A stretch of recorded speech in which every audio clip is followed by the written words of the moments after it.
सो intensity या resultant intensity during interference, यानी we have two waves और दोनों वेव्स की इंटेंसिटी अलग अलग है। तो वे हम नेक्स्ट करके चल रहे हैं। फर्स्ट वेव का डिस्प्लेसमेंट है y1 और उसका एम्पलीट्यूड है a। इक्वेशन होगी y1 equal to a sin omega t। दूसरी वेव का डिस्प्लेसमेंट है y2, एम्पलीट्यूड b, तो y2 equal to b sin omega t plus 5। दोनों वेव का एम्पलीट्यूड है a और b और इनका फेज है, एक का ओमेगा टी है, दूसरे ओमेगा टी प्लस 5। अरे अगर सुपर इम्पोज करती है तो ड्यूरिंग सुपर इम्पोजिशन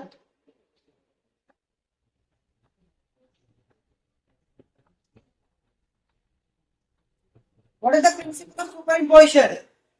जब दो या दो से ज्यादा वेव सुपर इम्पोज करती हैं तो always the new wave is form. तो न्यू वेव का जो डिस्प्लेसमेंट होता है that is equal to displacement sum of displacement of individual wave.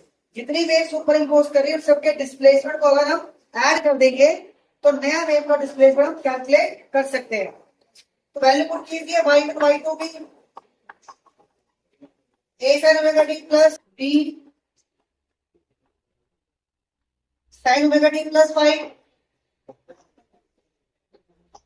इसको अब एक्सपेंड कर लो by the property of sin a plus b।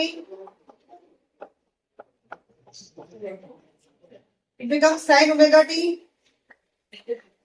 cos 5 plus cos omega t sin 5। देखिए sin omega t यहां भी है और sin omega t यहां भी है, तो दोनों टर्म्स के अंदर sin omega t हम कॉमन ले सकते हैं। तो sin omega t कॉमन, यहां बचेगा a और यहां बचेगा b cos 5।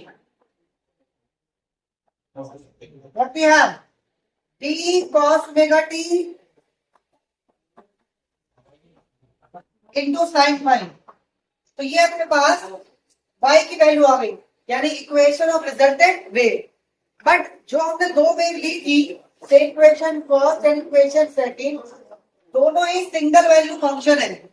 Single value function इसके आगे a की फंक्शन है और फंक्शन क्या है, साइन का फंक्शन। तो रिजल्टेंट वेव के अंदर भी सिंगल वैल्यू फंक्शन होना चाहिए, यानी साइन का फंक्शन ही होना चाहिए। इसके लिए यहाँ पे कुछ चेंज करते हैं हम क्या करते हैं, ये जो 5 वाली टर्म है a प्लस b cos 5, इसको लेट कर लेते हैं r cos थीटा और यहाँ पे 5 वाली क्या है b sin 5, इसको लेट कर लेते हैं r sin थीटा। अब ये वैल्यू आप इसके अंदर पुट करके देखिए, so y is equal to sin omega t, a plus b cos 5 की वैल्यू क्या है r cos theta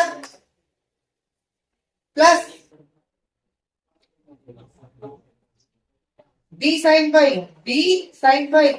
r sin theta, we have cos omega t। तो दोनों टर्म्स में कॉमन क्या आ रहा है, r।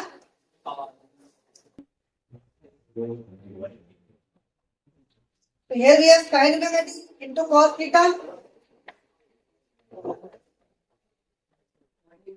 और यहां हमारे पास बचेगा sin theta into cos omega t। तो क्या ये प्रॉपर्टी में बन जाती साइन a प्लस b की, sine A cos B plus cos A sine B. तो we have property of sign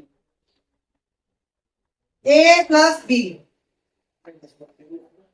now it become a single value function.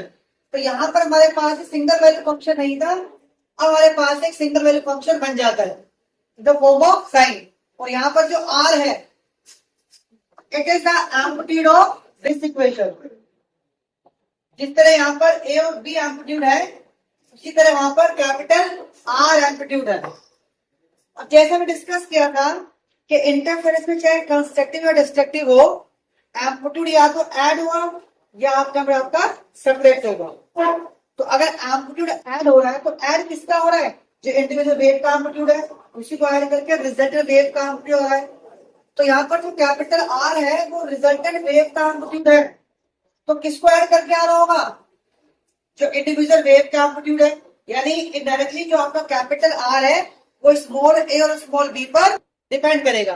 कैसे depend करेगा? क्या रिलेशन होगा? इक्वेशन थर्ड और फोर्थ को देखते हैं। इक्वेशन थर्ड और फोर्थ से पहले स्क्वायर करो, उसके बाद ऐड करो। तो squaring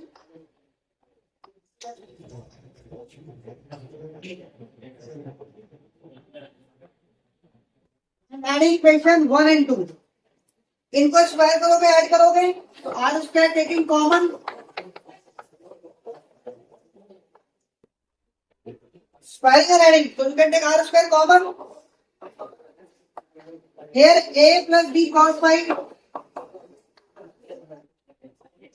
square plus b square sin square phi।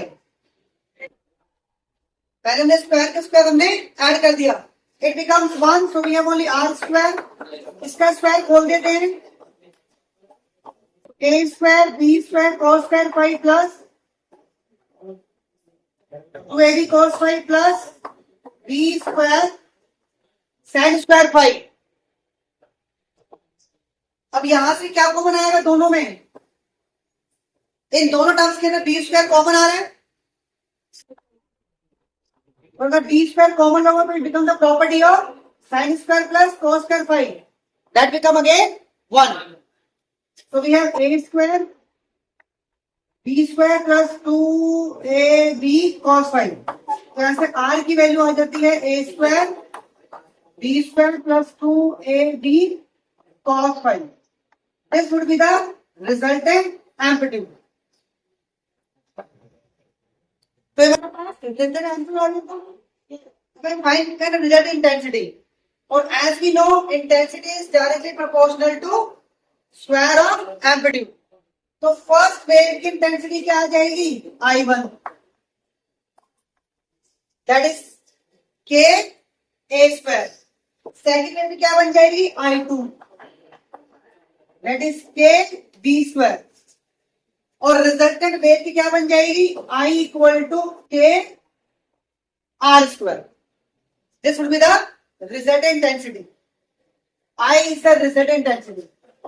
तो यहां पर आर की वैल्यू पुट करते हैं, आर स्क्वायर हमारे पास क्या हो जाएगा? आई अपॉन के, ए स्क्वायर क्या हो जाएगा? I1 अपॉन में के, बी स्क्वायर क्या हो जाएगा? I2 अपॉन में के प्लस 2a, और a की वैल्यू हो जाएगी यहां से I1 root of I1 upon में के, और b की वैल्यू यहां से आ जाएगी रूट I2 अपॉन में के। You can take common, so value of I is equal to what? I1 plus I2 plus 2 root of I1 I2 into cos phi। So I is the resultant intensity for the interference, जहां पर I1 I2 क्या है? Individual intensity। So this would be the final formula for the resultant intensity। Clear?